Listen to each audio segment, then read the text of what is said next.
Hey guys, welcome back to another video. It's me, Mysterious Cameraman, and today we're going to be talking about The Dark Knight. So I talked about Batman Begins a week ago-ish, so now I'm on to The Dark Knight. I'm not feeling so well during doing this review. I feel like that's a common pattern at this point, so I'm going to try to talk about this quick, but there's also not much to say.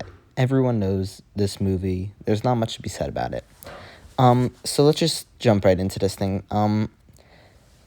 This is incredible. Like, there's not much to be said besides this movie is incredible. I could end the review there.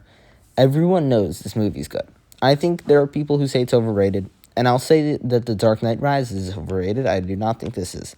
This movie is good. It's very good. I will say that part of my issue with it is the fact that Batman is overshadowed.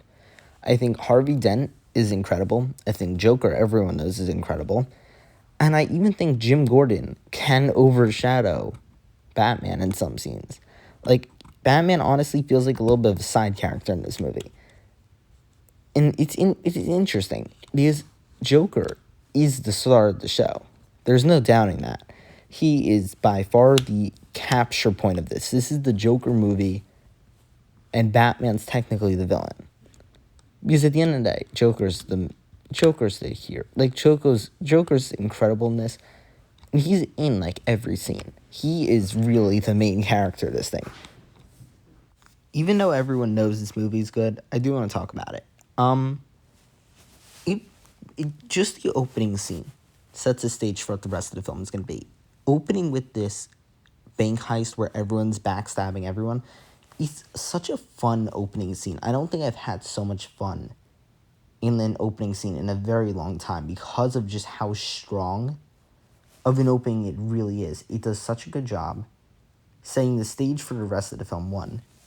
And not just does it do a great job at it, but it keeps tension alive throughout the whole thing. And it is such a brilliant opening way to not just introduce Joker, but introduce the theme of the film. Because at the end of the day, this isn't much of a Batman film. This is mostly a crime thriller. And I don't think all superhero films should just be other films starring a superhero. But because superhero films are their own genre, but I think it is a very interesting idea taking like a murder mystery and inserting a superhero in it. And that's basically what we have here with a crime thriller. And Joker, even though he is such a good superhero campy villain almost, at the same time, he's also a very threatening villain. He's a murderer. And especially once you move past that scene, his scene with like the thugs and stuff, he gets insulted and then he fakes his death and then kills them. Like, it's an incredible scene because of how crazy the Joker is. He's not a sane person. He's not a normal person. And that's part of what makes his character so special. He's not supposed to be like your average villain. He's supposed to be crazier than any villain you've ever seen in your life. And that is something that's so incredible about what the Joker does in this. Because he's always threatening, and you've never seen a performance like him, like what Heath Ledger does. And it's an incredible performance from a main villain that I don't think can ever be rivaled. Because even once you get past those early scenes, Batman's also pretty good in this. He has a lot of really cool things. I think his fight in Hong Kong or wherever he goes, I think that's a very interesting thing with him like getting picked up by the plane and stuff. I thought all the gadgets in this movie as well were very good. And the use of the sonar as well, I thought it was a very interesting creative choice. I wouldn't say I loved the creative choice, but I actually thought it was done very well. I think that creative choice to do that may not have been executed to perfection, but it visually didn't look that bad. And it had interesting creative, like, story plot-wise, it had consequence. And I'm very happy that it wasn't just a gadget that they just threw away after the scene, that it was something that really stuck throughout the film. And they also, in an earlier scene, they show, like, how the knives shoot out, like, the arm thing for, like, a second. And then very late in the film, that's how he beats the Joker. And that is brilliant. I think what this film does so well is it feels like it actually wanted to tell a story, and it used so many interesting film techniques to do it. I think it did so much that I haven't seen in superhero films in a very long time. And it told like a story that I don't think I've seen in years. And especially just with simple things like that, I think it also, even stepping away from that, the things that the Joker does to prove how insane he is also so incredible. Because some of these things that the Joker does aren't sane in any way. We know this. But they are so good for his character that it's like, yeah, the Joker would do that. And I think it's such a brilliant thing to do for the plot. I think making the Joker so unbelievably insane makes him actually believably insane. And I know that kind of sounds stupid, but it makes sense in a very weird way. I think the Joker, you have to envision him not that he's sane, not that he knows what he's doing, but it's someone who's kind of an agent of chaos. I believe that's what they say in the film, at least. And it's just such an interesting idea that I don't think is experimented with really any time ever prior to this. And that's what I think this film does so well, is I don't think we can ever see Joker in live action again, because no Joker is ever going to compare to this one. But I think even Harvey Dent, I think his character arc throughout is so good. And I think he is overshadowed. He could be the main person in this film because Joker is such a good catalyst to this. He basically says that there's no one good in Gotham, and he proves it with Harvey Dent. And that is such a fun plot. I think that if Joker did this on his own, fine. But I think really making Harvey a villain. At first, I didn't like it. The first time I thought Harvey shouldn't be in the film. On this rewatch, I saw how brilliant it was. Because it really is brilliant.